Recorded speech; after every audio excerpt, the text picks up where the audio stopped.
I come from a family of storytellers, and it's part of that legacy that helped me decide to dedicate my life to telling and teaching stories. I believe that stories are our most human endeavor, and they're the single best tool we have in getting through the chaos of our daily lives. I believe that storytelling is at our very essence, and that whenever you think about who you are, what you plan to become, and what you expect to do with your life, you are telling your own personal narrative. I'm here today because I think you are all storytellers. Some of us are natural storytellers, clearly not me. Some of us are vivid storytellers, like the people that I grew up with, the people in my family.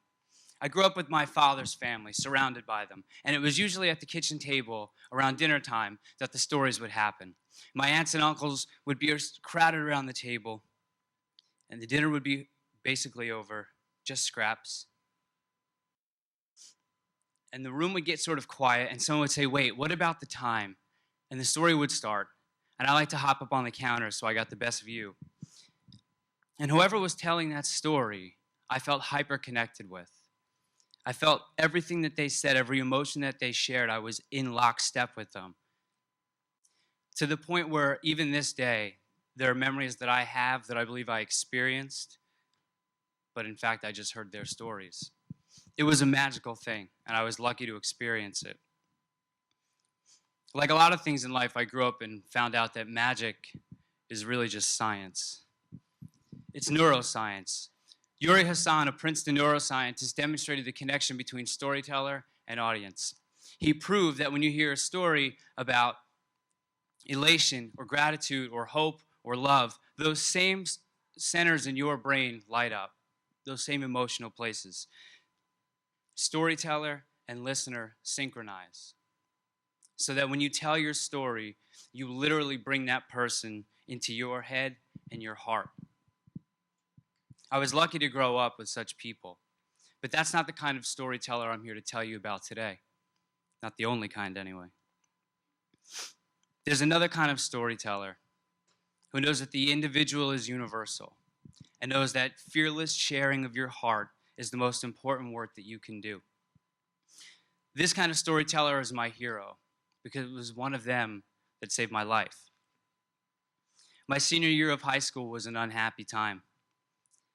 Years of irresponsible decisions had added up to an uncertain future. I roamed around the halls in an existential funk.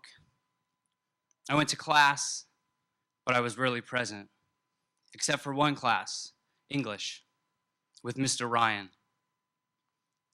Mr. Ryan was a new teacher that year, and he did something very early on that I liked. He explained to us why he'd become a teacher. For years, he'd been a reporter in the Bronx, and he'd had to tell some ugly stories. He decided that he'd seen enough death, that he was sick of writing about dead kids, and that he wanted to tell stories about life.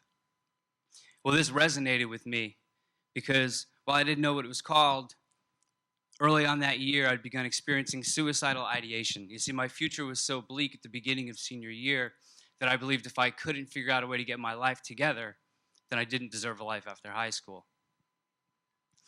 Throughout that year, Mr. Ryan continually opened himself to the class. He was honest all the time. He shared parts of himself that you wouldn't expect to hear from adults.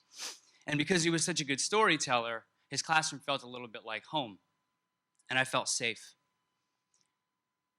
Even that spring when things got really bleak, when all my friends had gotten their acceptance letters to the point that they were already choosing roommates, and I had 2 rejection letters on my desk, one from each college that I'd applied to, and a handful of applications that I never bothered to fill out.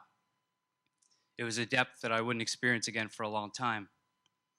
And my malaise must have been palpable, because Mr. Ryan called me after class one day, and he said, "What are your plans for next year?" And I said I was still deciding. And he launched into a story about his brother, about the chaos of life with this brother, and the things that they'd done and explored. And in the story he told me, the mind meld happened.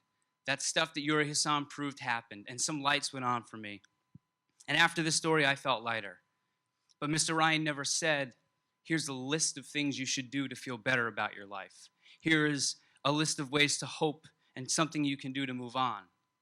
He just told me a story. And it turned out that he'd done what he'd set out to accomplish. He didn't have to tell a story about another dead kid. I decided to survive the end of that year.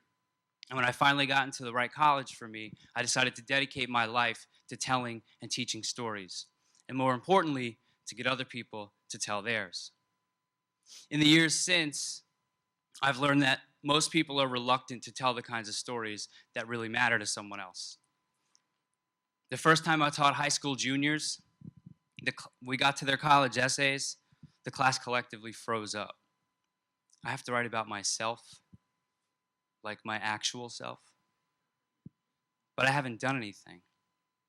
See, I understood that kind of fear. And that's what it was. It was reluctance to be exposed for not having done what you said you were going to do, for not having completed what you wanted, for being vulnerable. It was fear that would hold those students back, and it's fear that I see a lot of other people holding back and not telling their own stories. Because it's not like we don't have stories to tell. The narrative mode is automatic. We invite each other to tell stories every day. What did you do last night? How was your weekend? Etc. And it's simple. And not everything we tell back is a story. See, there's a distinction. Stories have 3 parts: character, setting, conflict. So if somebody asks you what you did yesterday, and you just give them a list of things, you didn't actually tell them a story. But as soon as you start to think about the conflict, and it doesn't have to be an overt, I got into a fight conflict. As soon as you start to fudge some of the details to make it a little faster, to give it a little more of a point, then you've begun to tell a story. Similarly, I know that all of us are engaged in telling the story of our digital lives. We are careful curators of our online personas. We linger over which filter to use, which image to actually share, right?